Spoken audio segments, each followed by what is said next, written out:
Assalamu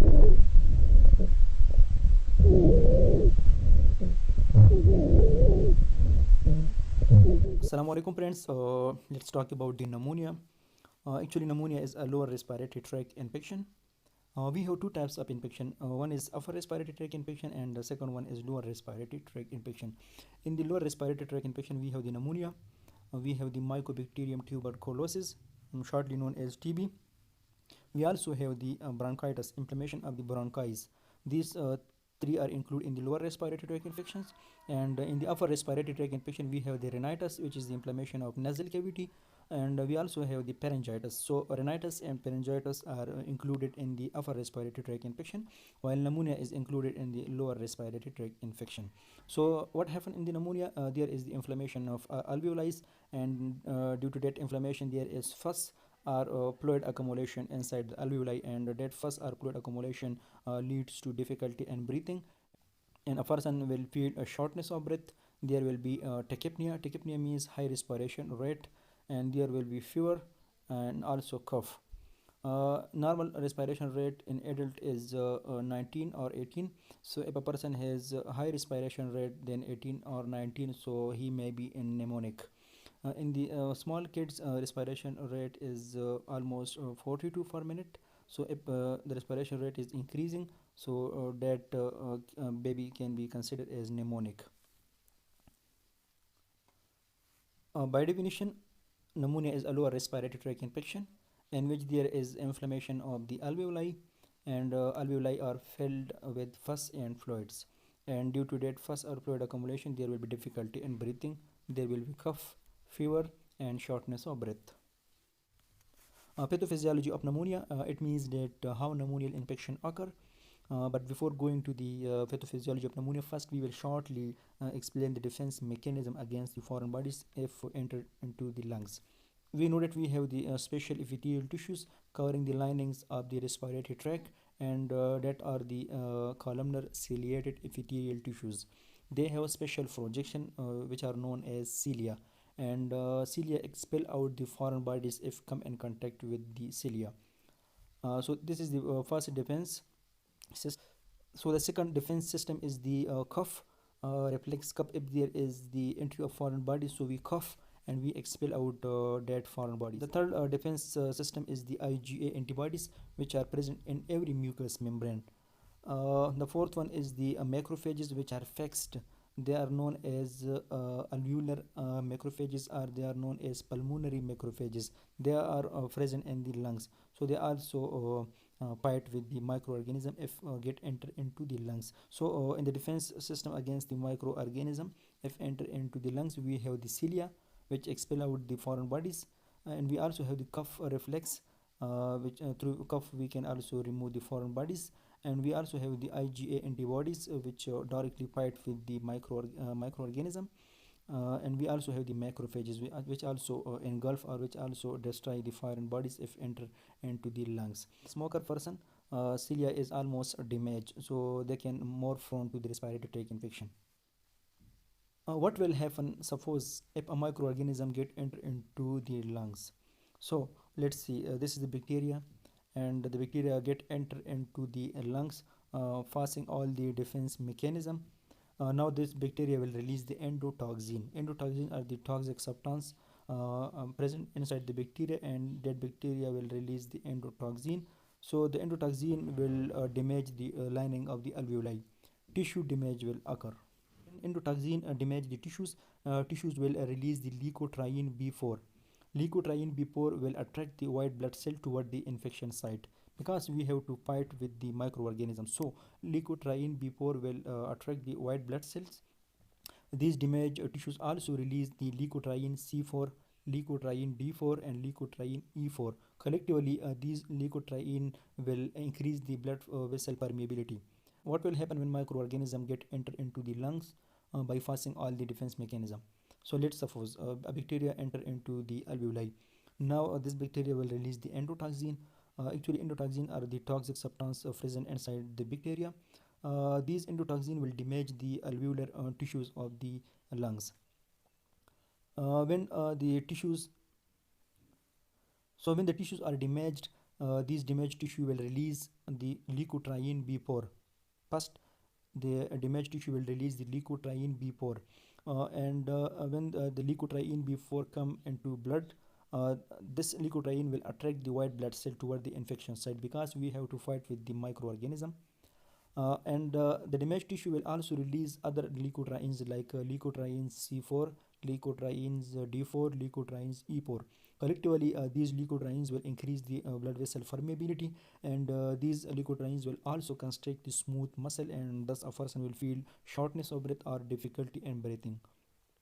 When the permeability of blood vessel increase, so more fluid will come into the alveoli, more blood will come into the alveoli, and more cell will come into the alveoli, because permeability is very much important, because we need to move more white blood cell toward the infection site, because we have to fight with the microorganism. But due to the high permeability, there will be more oozing of the plasma protein, more oozing of the fluid, so a person will feel shortness of breath, because there will be pus and fluid accumulation inside the alveoli.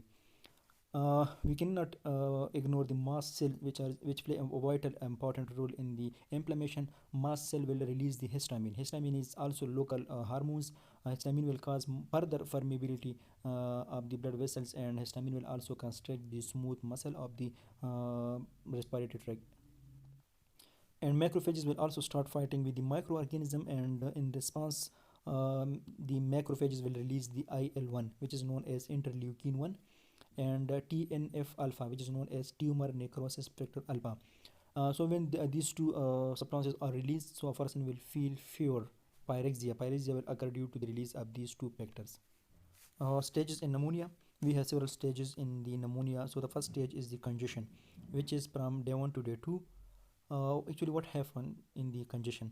We know that there is the increased permeability of the blood vessel. So due to that increase in the permeability, more fluids will enter into the alveoli, more WBC will enter into the alveoli. There will be also the entry of protein and plasma. Collectively, this mass will create a congestion inside the alveoli. So this stage is called congestion.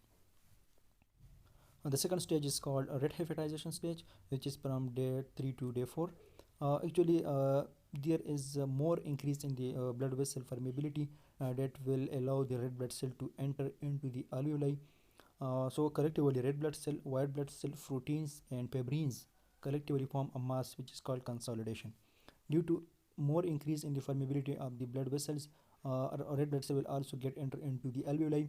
White blood cell will also enter into the alveoli. There will be also into protein, and there will be the formation of fibrin network. So this collectively mass is called consolidation, which is the classical sign of pneumonia. We can observe consolidation in the X-ray. We have the third stage, which is called the gray hepatization stage, and this stage is started from the day 4th to day 7th. In this stage, there is the dying of red blood cell and white blood cells, and this will make a gray matter. So this is called the gray hepatization stage. The fourth stage called a resolution stage, which is started from the day 8th and onward. Here, all the dead cell expel out with the productive cough. This is the resolution stage, and in this stage there is a completely death of all cells like red blood cell, white blood cells, and the most of these dead cell are expel out through cough, and a person will produce productive cough. Causes of pneumonia. So 75% pneumonia is caused by the bacteria. The most important causative agent of the pneumonia in the bacteria is the Streptococcus pneumonia, which is almost 65% of all cases. We also have some other bacteria like Haemophilus influenza, Mycoplasma pneumonia, which is also called the atypical pneumonia, and this pneumonia is common in young females. We also have the Chlamydia pneumonia, Legionella pneumonia, Streptococcus aureus pneumonia, and Klebsiella pneumonia. Klebsiella pneumonia is common in the alcohol addicted females. We also have the Pseudomonas pneumonia. In the viral causes, we have the RSV, which is very common in the young children, and this is called the respiratory syncytial virus. We also have the influenza virus, which also causes the pneumonia, and influenza is common in the adult people. Varicella zoster can also cause pneumonia. Fungal agents, fungus can also cause the pneumonia. The important one is the PCP, which is called the pneumocystis pneumonia. We also have the histoplasmosis, a fungus which also causes the pneumonia. Diagnostic workup, how we will diagnose the pneumonia. So by physical examination we can also detect pneumonia. So if a person has high respiration rate than the normal, so we can assume that a person is pneumonic. And the second one is if a person has intercostal muscle retraction. Intercostal muscle retraction means actually it is the inward foldment of the rib muscles. So if a person has intercostal muscle retraction, we can assume that a person is pneumonic. Let's see what is intercostal muscle retractions.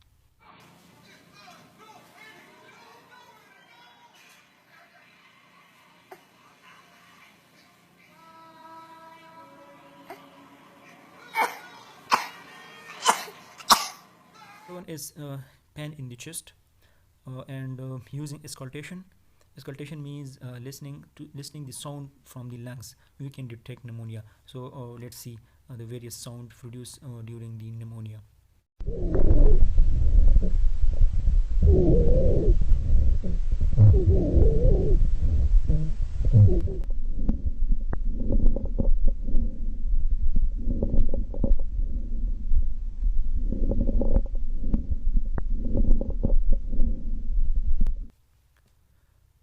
Using chest X-ray, we can also detect pneumonia like lobar pneumonia, bronchopneumonia, and interstitial pneumonia. So let's see what is lobar pneumonia, what is bronchopneumonia, and what is interstitial pneumonia using various X-rays photograph. This is the X-ray photograph of a lobar pneumonia, and we know that lobar pneumonia is mostly common in a single lobe. This whitish area show us the consolidation in a single lobe. You can see this is the triangular shaped whitish area, and this is present in a single lobe, so this is called the lobar pneumonia. Also detect pneumonia studying the sputum of the patient.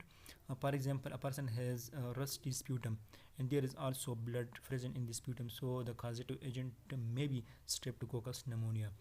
And the second case, if a person has jelly like sputum, so the causative agent may be Klebsiella pneumonia. And the third case is, suppose if a person has full smelly bad smelly sputum, this is the FOUL. So if a person has bad smelly sputum, so the causative agent may be anaerobes. And if a person has green sputum, so the causative agent may be Pseudomonas. C-reactive peptides or C-reactive protein test.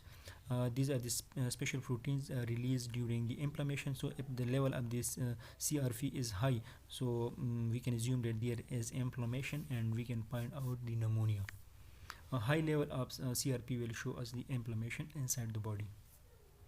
Sign and symptoms of the pneumonia: there will be increase in respiration rate, there will be fever, cough, and the cough will be productive cough, there will be fatigue, and there will be shortness of breath.